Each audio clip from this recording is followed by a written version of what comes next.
Hello मेरे प्यारे बच्चों, कैसे हैं आप सभी के? मजा एकदम मस्त, हम भी मस्त।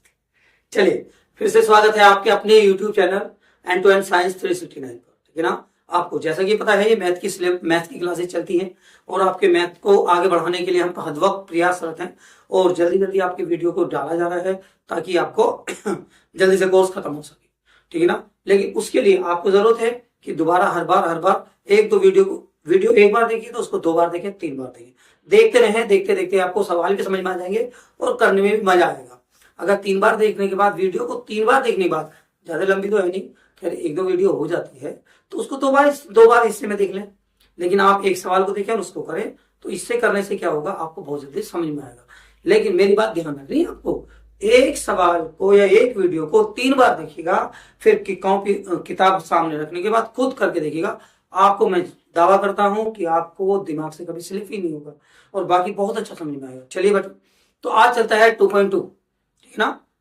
2.2 चलता है और उसमें कहा जाता है, देखिए पीछे क्वेश्चन लिखा हुआ, उसकी बात करते हैं कि पहले इसमें इंट्रोडक्शन दिया जाएगा कि उसको कैसे सवाल किए जाते हैं, कैसे सवाल आते हैं, उनको कैसे किया जाता है। देखिए, कुछ बच्चों को आते हैं, कुछ बच्चों को नहीं आते, तो उन्हीं को सीखना है जिनको नहीं आते।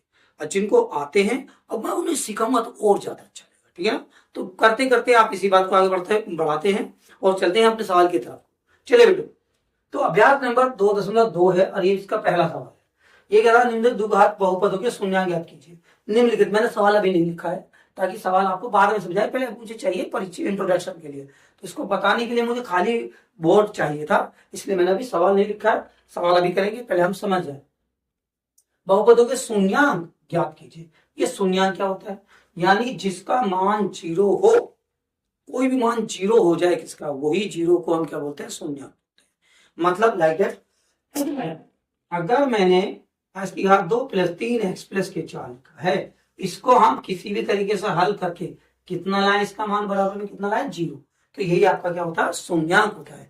मतलब इसको 0 के बराबर रखना हमारा क्या कहलाता है? शून्यांक कहलाता है। या कोई ऐसा अक्षर जो x y के स्थान पर रख दे, या कोई ऐसा नंबर रख दे तो इसका मान कितना हो जाए? 0 हो जाए उसका मान। यानी x का मान अगर हम 3 रख दें और इसका मान रखने पर 3 पे क्या हो जाए? 0 हो जाए। तो इसका मतलब यह है कि ये इसका शून्यांक हुआ।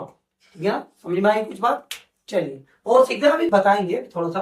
अभी कहता है शून्यांक तथा गुणांकों के बीच, उनके बीच संबंध की सत्यता की जांच कीजिए। अब एक गुणांक क्या होता है? सबसे पहले सीखना गुणांक है, फिर उसके बाद सीखना कॉमन है, फिर उसके बाद सीखना त्रिपदीय गुणनखंड। अब ये क्या होते हैं ये भी बताएंगे बेटे। तो पहले हम सीखते हैं गुणांक। गुणांक किसे कहते हैं? गुणांक अगर आप तोड़ के देखो, गुणांक बराबर गुणा का अंक। ठीक है ना बेटे? समझेंगे ना? गुणा का अंक यानी इसका मतलब है कोई नंबर है और उसके आगे कोई गुणा लगी हुई है, तो उसको क्या बोलते हैं? इस नंबर को इसका गुणांक बोलेंगे। मतलब ये नहीं है आप मतलब आप मान लीजिए के मान लीजिए, तो के गुणा में 3 लगा हुआ है। ठीक है ना? तो इसको ही हम क्या बोलेंगे? गुणांक बोलेंगे। यानी किसी अक्षर के आगे कुछ भी नंबर लगा हो उसी को हम गुणांक बोलेंगे। समझते हैं? घबराना नहीं है अभी आप। ठीक है ना मेरे प्यारे बच्चों? तो देखते हैं। हमने कहा 3x स्क्वायर में x का स्क्वायर का गुणांक बताओ, का गुणांक।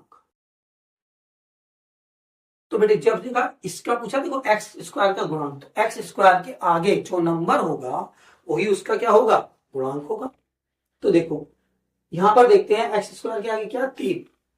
तो x स्क्वायर का गुणांक कितना हुआ बेटे? 3। क्लियर? अब आगे देखते हैं।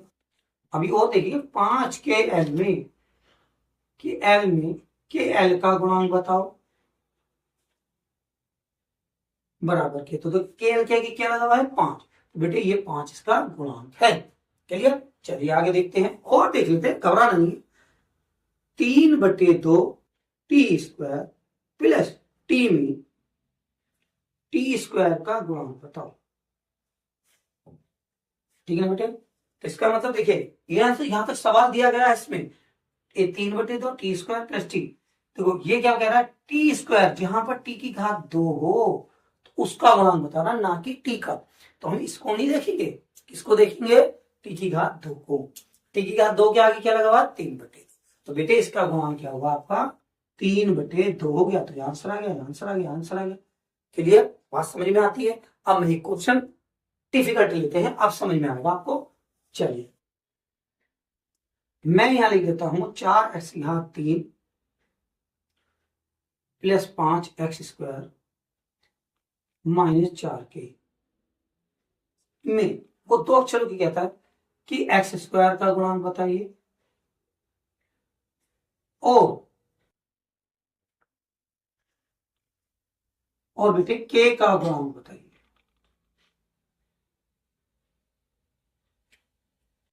बताओ, ठीक है ना। तो ये सवाल है, मतलब नॉलेज के लिए है, सवाल नहीं है। अब यहां से हम सीख के जब तो ये वाला सवाल कर पाएंगे। ठीक है, चलिए बेटे तो देखते हैं। इसने कहा देखो x² का गुणांक, यानी जहां पर x की घात 2 होगी केवल केवल उसी को देखेंगे, इसको नहीं देखेंगे क्योंकि x घात 3 है, हमें इसको देखना है। तो बेटे देखो x² का गुणांक, गुणांक क्या होगा बेटे 5, ठीक है ना। अब के कहा है, देखो यहाँ तो ये यहाँ है, के आगे क्या लगा हुआ देखो, इसके आगे यहाँ पर, तो यहाँ लिखेंगे के का गुणांक बेटे -4। ठीक, मुझे नहीं लगता कि अब आपको बात समझ में नहीं आई होगी, के का गुणांक या किसी संख्या का गुणांक भी आपको निकालने में दिक्कत होगी। अब तो समझ गए ना। आगे जो नंबर लगा होगा वो हमारा, ये हमारा छोटा बच्चा है, थोड़ा आराम से पढ़ रहा है, तो ये भी मुझे निकलता रहा है, इसलिए थोड़ा ऐसी आ रही है, ठीक है ना। चलिए कोई बात नहीं है। तो आपको समझ में आ गई होगी कि हमारा के, जो के का है तो के अक्षर होगा, x² का तो x² होगा, ठीक है ना। बेटे अब सीखते हैं कॉमन लेना। ये तो गुणांक तो समझ में आ गया ना, क्लियर। तो देखिए बेटे, तो आप देखते हैं बेटे कॉमन लेना।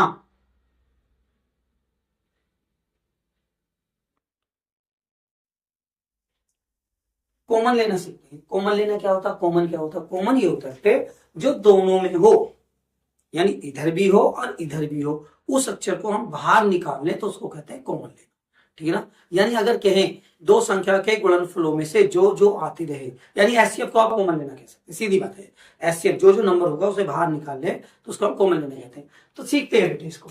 तो कॉमन लेना कैसे होता है, देखो अगर मैंने यहाँ पर 3x² और प्लस के 12 लिख दिए, तो अब इसमें अब यहां पर अच्छा देखना है कि हमारा कोई ऐसी संख्या जो दोनों को भाग कर दे, इसको भी भाग दे दे और इसको भी भाग दे दे, यानी उसके पहाड़े में वो नंबर आ जाता है, तो इसको हम क्या बोलते हैं, कॉमन लेना। देखिए देखो बेटे 2 के पहाड़े में 6 आता है लेकिन 2 के पहाड़े में 3 नहीं आता, 4 के पहाड़े में 12 आता है लेकिन 4 के पहाड़े में 3 नहीं आता, लेकिन देखो 3 के पहाड़े में 3 भी आता है, 3 के पहाड़े में 12 भी आता है। इसका मतलब ये हुआ कि हम 3 यहां से बाहर ले लेंगे। पहले हम लिखेंगे तो एक छोटा ब्रैकेट लगाएंगे और इस संख्या को भाग देंगे, भाग देंगे जो उत्तर आएगा वो लिखना है। देखो 3 का 3 में भाग दो, 3 ही कम 3, एक x² 2 प्लस 3 का इसमें भाग देंगे, 3 चौक 12, 4 उत्तर आया तो 4, ठीक। और जब भी कभी एक बच्चा है तो एक को अक्षर के साथ नहीं लिखे थे, इसका मतलब ये हुआ 3 हमने बाहर ले लिया, भाग दिया, 3 कम 3, x कम x², 3 चौक 12। तो मुझे समझ में नहीं आया, क्या आपको समझ में नहीं आया, आया नहीं थोड़ा, चलो एक और लो, क्या परेशानी है। यहां पर लेते हैं x² 2 प्लस, चलो 4 20x ले लेते हैं, ठीक है ना। कोई परेशानी नहीं है कि इसको समझना है। मैंने बताया पहले नंबर को मान लो, देखो 4 यहां पर आता है, 4 से एक भाग लेता है, 4 से एक भाग, ठीक है ना। तो 4 हमने को लिया, x की घात 2 यहां पर, मतलब x 2 है ऐसे गुणा में और एक जगह x ये है, तो देखो एक x से एक x में भाग तो हो सकता नहीं, हो सकता। तो जहां पर घातें कम हो, यहाँ पर एक घात 2 है, यहाँ पर एक है, तो कम घात को हम बाहर लेते हैं। ले लिया बेटे, 4 ही कम 4, तो एक को तो लिखेंगे नहीं घात 2। अब इस 2 में से देखो घात 2 को इस प्रकार लिख सकते हैं ना, इसमें से एक x यहाँ पर ले लिया, तो कितना बचेगा बेटे, एक x। यानी अगर तुम भाग करते हैं तो भाग में घातें कम हो जाती है, ठीक है ना। एक x हमने अगर हमने बाहर लिया है तो इसमें 2 घातों में से एक घात हमने कम कर दी तो एक घात बची, ठीक है ना। बेटे अब देखो 4 पंजे 20 और ये वाला x हमने यहाँ पर ले लिया, तो बेटे ये आंसर इसका, ठीक है ना। कॉमन लेना समझ में आया, और चलते। अच्छा हाँ, समझ में सब तुम बार बार एक साथ चल के ले रहे, नहीं आप क्यों लेते, देखो 12xy प्लस के 18y, अब ये लिया। अब बेटे देखो 2 के बारे में आता, 2 के पाने में ही आता है, लेकिन अधिक से अधिक संख्या में लेंगे जो बड़े से बड़ा हो, ताकि 2 बार, नहीं तो 2 बार कॉमन लेना, ठीक है ना। तो पहले देखो 3 के पाने में आता, 3 के पाने में आता, बहुत अच्छी बात है। और 3 4 के में नहीं आता, 4 के में ही आता, 4 के में नहीं आता, 5 में कोई सा नहीं आता, 6 के में आता है, फिर 6 के में दोनों आते हैं लेकिन 9 में ही आता है। तो इसका मतलब बड़ी संख्या हमारी कितनी है बेटे, 6 हुई। तो 6 से क्या करेंगे हम, इसमें भाग लेंगे। तो पहले 6 तो हम यहाँ लिखेंगे, अंक अक्षर को देखेंगे, एक वाई यहाँ पर है, एक वाई यहाँ पर है, तो वाई यहाँ पर है दोनों जगह, तो वाई से भाग हो जाएगा, वाई में यहाँ भी भाग हो जाएगा, वाई में यहाँ पर भी भाग हो जाएगा। कॉमन मतलब ऐसी नंबर लेना है दोनों को भाग कर दे, पूरा पूरा भाग कर दे, ठीक है ना। चलिए भैया बच्चों, तो देखो 6 दूनी 12, 2 आया, वाई हमने यहाँ पर ले लिया, तो क्या बचा बेटे, एक्स बचा। अब आगे बढ़ते हैं, देखो प्लस 6 दिया 18, वाई हमने यहाँ पर ले लिया, तो हमारा कुछ नहीं बचा, तो ये इसका आंसर। क्लियर है। और एक और सीखते हैं, कोई परेशानी नहीं, अभी दिक्कत नहीं है। 6 एक्स की घात 2 प्लस 9 वाई की घात, ये भी हो सकता है, देखते हैं। चलिए बेटा, अब इसमें देखते हैं क्या कॉमन है। देखो 3 के पाने में नहीं आता, 3 के पाने में नहीं आता, और बाकी किसी में नहीं आता, तो 3 कॉमन लेंगे। एक्स की घात 2 या वाई की घात 2, तो अक्षर तो आई नहीं देख, अगर एक्स की घात 2 लेंगे इससे कट जाएगा, लेकिन ये कॉमन नहीं, इससे भाग नहीं होगा, ये इससे भाग होगा तो ये नहीं होने का, तो इसे यही छोड़ देंगे। 3 दूनी 6 एक्स की घात 2 प्लस का निशान, 3 तिया 9 और ये वाई की घात। तो मुझे नहीं लगता बेटा आपको आज कॉमन लेना नहीं आया, ठीक है। अब एक इसी बात पर देखना कि एक सवाल और रह रहा है कि कहीं पर कुछ बात कॉमन लेनी पड़ जाए। देखो 7 एक्स की घात 2 वाई प्लस